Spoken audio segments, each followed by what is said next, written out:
നമസ്കാരം. കോൺഗ്രസുമായുള്ള അഭിപ്രായ വ്യത്യാസങ്ങൾ മാറ്റിവെച്ച് പ്രിയങ്ക ഗാന്ധിക്ക് വേണ്ടി മമതാ ബാനർജി പ്രചാരണത്തിനെത്തുമെന്ന് റിപ്പോർട്ട്. വയനാട്ടിൽ പ്രചാരണം നടത്താനുള്ള കോൺഗ്രസിന്റെ അഭ്യർത്ഥന പശ്ചിമ ബംഗാൾ മുഖ്യമന്ത്രി മമതാ ബാനർജി അംഗീകരിച്ചതായി വൃത്തങ്ങൾ അറിയിച്ചു. ആദ്യം പ്രിയങ്ക വാരണാസിയിൽ നിന്ന് മത്സരിക്കണമെന്ന ആശയം മുന്നോട്ട് വച്ചത് മമതാ ബാനർജി ആയിരുന്നു. ഇത് രാഹുൽ ഗാന്ധി പോലും അടുത്ത ദിവസങ്ങളിൽ പരാമർശിച്ചിരുന്നു.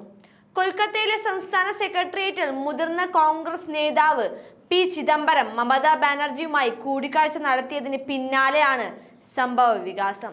ഗാന്ധി കുടുംബത്തിന്റെ ദൂതനായാണ് ചിദംബരം എത്തിയതെന്ന് വൃത്തങ്ങൾ പറഞ്ഞു. കോൺഗ്രസ് TMC സംഖ്യ ചർച്ചകൾ തകർന്നതിന് മമതാ ബാനർജി കോൺഗ്രസിനോട് അതൃപ്തി രേഖപ്പെടുത്തുകയും സംസ്ഥാന പാർട്ടി അധ്യക്ഷൻ അധീർ ചൗധരിയെ പ്രത്യേകം കുറ്റപ്പെടുത്തുകയും ചെയ്തിരുന്നു.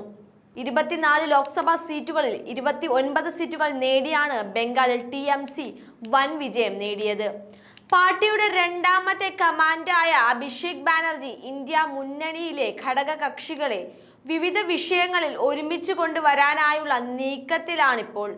ആദ്യം സമാജ്വാദി പാർട്ടി അധ്യക്ഷൻ അഖിലേഷ് യാദവുമായും AAPയുടെ രാഘവ് ചതേയുമായും അഭിഷേക് ബാനർജി ന്യൂഡൽഹിയിൽ കൂടിക്കാഴ്ച നടത്തിയിരുന്നു.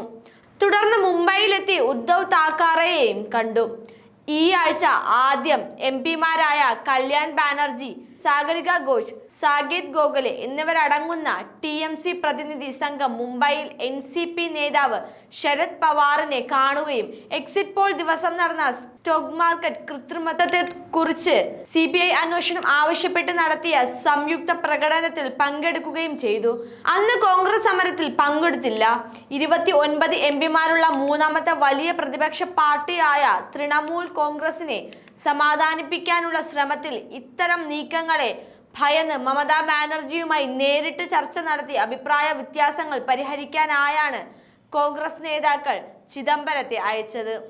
പശ്ചിമ ബംഗാൾ മുഖ്യമന്ത്രിയുമായുള്ള തന്റെ അഭിപ്രായ വ്യത്യാസങ്ങൾ തികച്ചും രാഷ്ട്രീയമാണെന്നും വ്യക്തിപരമായി ഒന്നുമില്ല എന്ന് പറഞ്ഞ് വെള്ളിയാഴ്ച അധീർ രഞ്ജൻ ചൗധരിയും തന്റെ നിലപാട് മയപ്പെടുത്തിയിരുന്നു. വെള്ളിയാഴ്ച കൊൽക്കത്തയിൽ നടന്ന പ്രദേശ് കോൺഗ്രസിന്റെ ദ്വിദിന ആഭ്യന്തര യോഗത്തിൽ പാർട്ടി പ്രവർത്തകരെ അഭിസംബോധന ചെയ്യവെയാണ് ചൗധരി ഇക്കാര്യം പറഞ്ഞത്. 2011 ബംഗാൾ നിയമസഭാ തെരഞ്ഞെടുപ്പിന് മുന്നോടിയായി ഇടതുപക്ഷത്തിനെതിരെ പോരാടാൻ കോൺഗ്രസ് TMCയുമായി സഖ്യത്തിൽ ഏർപ്പെടണമെന്ന് ഞാൻ സോണിയ ഗാന്ധിയോട് പറഞ്ഞിരുന്നു.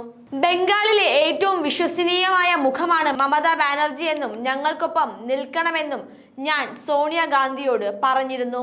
മമതാ ബാനർജിയുമായി എനിക്ക് വ്യക്തിപരമായ അഭിപ്രായ വ്യത്യാസങ്ങളൊന്നുമില്ല. അത് തികച്ചും രാഷ്ട്രീയമാണ്, അധീർ രഞ്ജൻ ചൗധരി പറഞ്ഞു. കടുത്ത മമതാ വിമർശകനായ അധീർ ചൗധരിയുടെ നേതൃത്വത്തിലുള്ള ബംഗാൾ കോൺഗ്രസ് ലോക്സഭാ തെരഞ്ഞെടുപ്പിൽ പരാജയപ്പെട്ടു.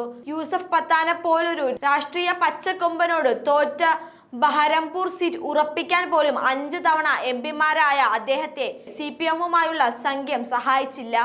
മമതാ ബാനർജിയെ സമാധാനിപ്പിക്കാൻ കോൺഗ്രസ് ഹൈക്കമാൻഡ് ഒരിക്കൽ കൂടി തീവ്ര ശ്രമത്തിലായതിനാൽ ചൗധരിക്ക് തന്റെ വാക്ചാതുര്യം കുറയ്ക്കുക എന്ന മാർഗമേ ഉള്ളൂവെന്നാണ് രാഷ്ട്രീയ നിരീക്ഷകർ പറയുന്നത്.